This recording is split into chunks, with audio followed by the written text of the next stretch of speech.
राष्ट्रीय जीनगर समाज एकीकरण के 3 दिवसीय अधिवेशन का समापन समारोह आयोजित। देश भर से आए संपूर्ण जीनगर समाज के पदाधिकारियों ने दी जीनगर एकीकरण के लिए एकजुट होकर दी सहमति।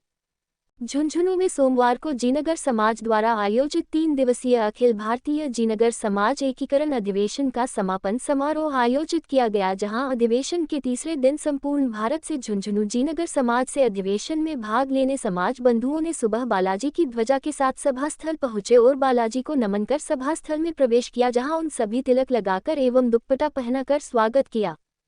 इसके बाद वरिष्ठ समाज बंधुओं ने सरस्वती माता, बाबा साहेब भीमराव अंबेडकर एवं शहीद बीरबल सिंह ढालिया की प्रतिमा के समक्ष दीप प्रज्वलित कर समारोह का शुभारंभ किया गया। इसके बाद वरिष्ठ अधिवक्ता लक्ष्मी नारायण सिसोदिया ने समाज बंधुओं के समक्ष संविधान पठन कर उद्देश्यों से अवगत करवाया, जहां सभी ने एकमत होकर एकीकरण के लिए सहमति प्रदान की और आगामी दिनों में एकीकरण को सहयोग प्रदान की सहमति की। समारोह के सफल आयोजन एवं व्यवस्थाओं के लिए टीम एकीकरण द्वारा झुंझुनू जीनगर समाज को प्रशंसा पत्र प्रदान कर आभार व्यक्त किया। संविधान से समाज बंधुओं को करवाया अवगत। समाज को राष्ट्रीय स्तर पर बायोलॉजिकल रूप देने के लिए चर्चा, सुधार, परिवर्तन, उद्देश्य, घटना और बढ़ाना, नियमावली में परिवर्तन, चुनाव की प्रक्रिया में फेरबदल, चुनाव का समय, आचार संहिता के प्रावधान, राष्ट्रीय अध्यक्ष का कार्यकाल की अवधि, संपत्ति संरक्षण और बजट का उपयोग और अनुप्रयोग, शासन और प्रशासन की व्याख्या की गई। पोर्टल की विस्तृत जानकारी। पोर्टल लोकार्पण से पूर्व पोर्टल पर होने वाली सभी सूचनाएं किस प्रकार इंद्राज होगी।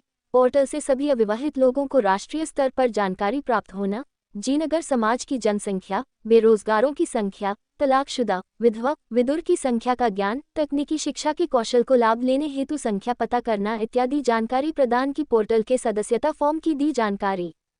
संपूर्ण भारत से जीनगर समाज को संगठित करने हेतु सदस्यता फॉर्म में किस प्रकार एंट्री की जाएगी विस्तार से बताया गया। संपूर्ण भारत में रहने वाले प्रत्येक जीनगर समाज के सदस्य को जिसकी पुष्टि स्थानीय अध्यक्ष या प्रधान करेगा, उसे एक यूनिक आईडी नंबर दिया जाएगा। यूनिक आईडी उसकी यूनिक पहचान होगी। 3 दिवसीय अधिवेशन में पहले दिन देश भर से आए अधिवक्ताओं ने संविधान का विश्लेषण कर उसे पारित कर आजीवन सदस्यता ग्रहण की गई। 27 अप्रैल को महिला सम्मेलन में झुंझुनू पहुंची देश भर की महिलाओं ने जीनगर समाज एकीकरण के उद्देश्यों से सभी को अवगत करवाया व उसे ग्रामीण स्तर पहुंचाने का आह्वान किया। सम्मेलन में पहली एकीकरण महिला कार्यकारिणी का गठन कर महिलाओं को जिम्मेदारियां सौंपी गई। झुंझुनू जीनगर समाज अतिथि भवन में जीनगर समाज झुंझुनू के साथ एकीकरण सेवकों को संविधान, एकीकरण, उद्देश्यों एवं आगामी योजनाओं को लेकर एकीकरण टीम प्रमुख महेश सोनगरा ने अवगत करवाया।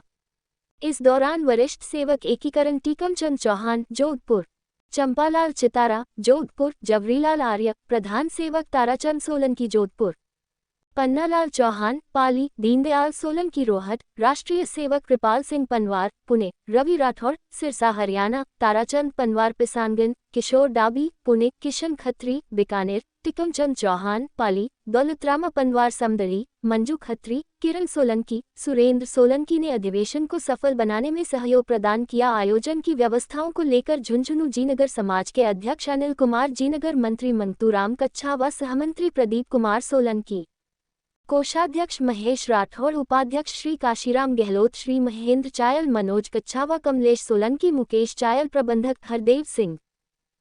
इसमें कोई अमेंडमेंट होना चाहिए, कुछ चेंजेस होना चाहिए हर स्टेट की तरफ से या सोसाइटी की तरफ से। हमने इसलिए पंचायत निकालने की मोटा मोटा क्या क्वेश्चन है वो आप हमसे पूछ सकते हैं, हम उसका आंसर देने के लिए तैयार हैं।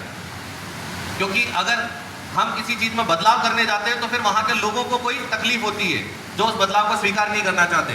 जैसा कि एक छोटा सा आज यहीं पर प्रश्न हो गया था कि अगर ये संविधान बनेगा तो सब लोग क्या होगा, सारी समितियां डिसॉल्व हो जाएगी, तो वैसा नहीं है।